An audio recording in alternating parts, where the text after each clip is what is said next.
আপনারা আমার প্রত্যন্ত এলাকার আমার ঘরে আসার কারণে আপনারা পেশার ভাইদেরকে আমার ফ্যামিলি আমার পরিবারের পক্ষে আমার পক্ষ থেকে আন্তরিক ধন্যবাদ।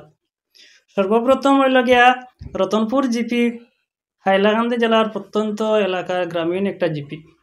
এই জিপি আজকের দিনে পঞ্চায়েত নির্বাচনে আমি প্রতিদ্বন্দ্বিতা করার যে আগ্রহ, এটা আমার ব্যক্তিগত নয়, আমার এলাকার অত্র এলাকার রতনপুর জিপির সর্বশ্রেণীর জনসাধারণের একটি আবেগ।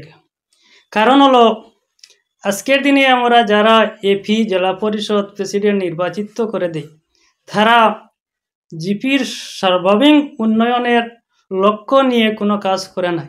যার জন্য আমরা বিগত দিন থেকে যে অনেক সংগঠনের সঙ্গে জাতীয় সংগঠনের সঙ্গে জড়িত ছিলাম, যার কারণে মানুষের ঘরে ঘরে গিয়ে আমরা অনেক সমস্যা দেখছি। আজকের দিনে এমপি হোক এমএলএ হোক নির্বাচিত হয়, তারা বিধানসভায় হোক লোকসভায় হোক রাজ্যসভায় হোক যেগুলা প্রশ্ন উত্থাপন করা হয়, এটা সমষ্টিভিত্তিক উত্থাপন করেন।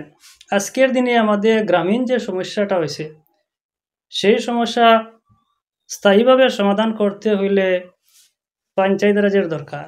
আজকের দিনে মহাত্মা গান্ধীর পঞ্চায়েত রাজ স্বপ্নের পঞ্চায়েত রাজ, সেই পঞ্চায়েত রাজ গঠন হওয়ার একটি কারণ হলো গ্রামীণ উন্নয়ন। আজকের দিনে আমার রতনপুর জিপি 7,000 সামথিং ভোটার, সর্বশ্রেণীর জনসাধারণ কাছে আমার একটি বিনম্র আবেদন, যাতে আপনারা উপযুক্ত একজন ক্যান্ডিডেট একজন প্রার্থীকে এপি হোক জেলা পরিষদ হোক আপনারা উপযুক্ত একজন প্রার্থীকে নির্বাচিত করুন, যাহাতে এলাকার গ্রামীণ সমস্যার সমাধান হয়। দ্বিতীয় কথা হলো আমি একজন ক্যান্ডিডেট তা নয়, আমার চেয়ে উপযুক্ত কোনো ক্যান্ডিডেট যদি আপনার পান তাহলে তাকে নির্বাচিত করুন। আমাকে ভোট দিতে হবে বলে কোনো কথাই নেই।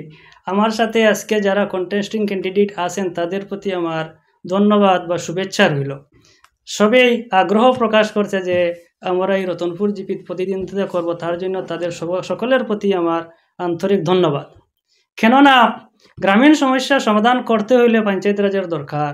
আজকের দিনে যেগুলা গ্রামীণ সমস্যা আছে, ইভেন কি এনআরজিএস থেকে শুরু করে সব কিছুই আমাদের এই প্রত্যন্ত বৈজয়ন্তীপুর এলাকার একটি পিএমআই ঘরের সার্ভে হয়নি, যার দরুন আমাদের এলাকার একটি সব মানুষ প্রায় ডিপ্রাইভ হয়ে গেছে পিএমআইজি ঘর থেকে। সেগুলা সমস্যা সমাধান করতে হইলে পঞ্চায়েত রাজের জিপি স্তরের যেগুলা এমপ্লয়ি আছে তাদের সঙ্গে সর্বাবস্থায় সহযোগিতা করা একান্ত দরকার। পানীয় জলের সমস্যা যথেষ্ট রয়েছে। দেখেন, পানীয় জলের সমস্যাটা অনেক রয়েছে। পানীয় জলের সমস্যা হলো গিয়া জল জীবন মিশন। জল জীবন মিশনের সার্ভেটা প্রথম জিপি লেভেল থেকে হয়।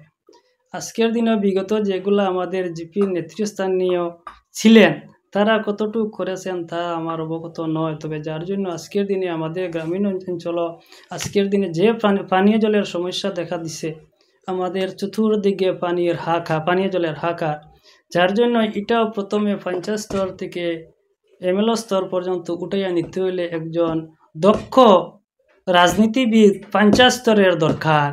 যার জন্য আমি রতনপুরবাসী আপামর জনসাধারণের কাছে বিনম্র আবেদন যে আপনারা উপযুক্ত দেখে একজন প্রার্থীকে জয়ী করান, যাতে আপনার সর্ব অবস্থায় আপনার দুঃখে সুখে পাশে থাকতে পারে, এইরকম একজন ক্যান্ডিডেটের দরকার। এই গ্রামাঞ্চলের রাস্তাঘাটের গ্রামীণ যেগুলো রাস্তাঘাট এগুলোর অবস্থা বেশি ভালো না। দেখলাম কোথাও পঞ্চায়েতে তো অনেকগুলি এমজিএন জায়গা এনআরজিএসে নিচে টাকা বরাদ্দ হয়েছে, কতটুকু সঠিক বাস্তবায়ন হয়েছে এখানে আপনি কি মনে করেন? দেখুন, এমজিএন রেগা আমি প্রথমে বলছি মহাত্মা গান্ধীর স্বপ্নের প্রকল্প এমজিএন রেগা, যেগুলো হলো গ্রামীণ রাস্তা, গ্রামের সাধারণ কেটে খাওয়া মানুষে 100 দিনের মজুরি পাইতো, তন্মধ্যে গ্রামের রাস্তাটা উন্নয়ন হইতো। আজকের দিনে আপনারা আমার বাড়িতে আসতে সময় যেগুলা উন্নয়ন দেখছেন তা আমি আর বলার অবকাশ রাখার কিছু নাই। আপনি ইচ্ছে প্রকাশ করেছেন মানে প্রতিদ্বন্দ্বিতা করে কোন দল থেকে আপনি সরাসরি করবেন না আপনি ইন্ডিপেন্ডেন্টভাবে চলবেন?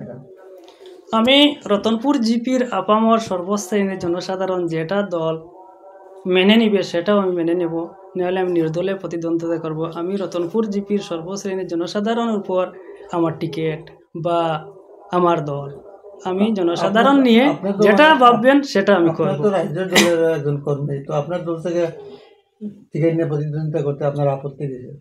না, আপত্তি নেই। আমার একটাই আপত্তি, জনসাধারণ, আমার রতনপুর জিপির জনসাধারণ যেটা দল মনে করবে ভালো সেটা নিয়ে আমি প্রতিদ্বন্দ্বিতা করতে ইচ্ছা প্রকাশ সর্ব অবস্থায় আছি, প্রস্তুত তো আছি 100%। হুম।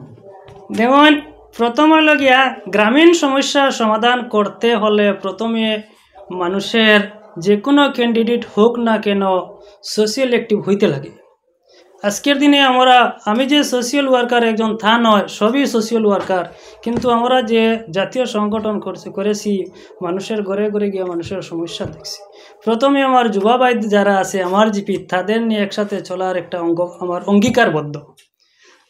যার জন্য প্রথম প্রতিশ্রুতি আমার সমবয়সী যারা যুব ভাইয়েরা আছে তাদেরকে নিয়ে পঞ্চায়েত রাজ কীভাবে রতনপুর জিপির ডেভেলপমেন্ট করা যায়, প্রথম আমার প্রতিজ্ঞা বা প্রতিশ্রুতি, প্রথম এটা আমার ইস্তেহার।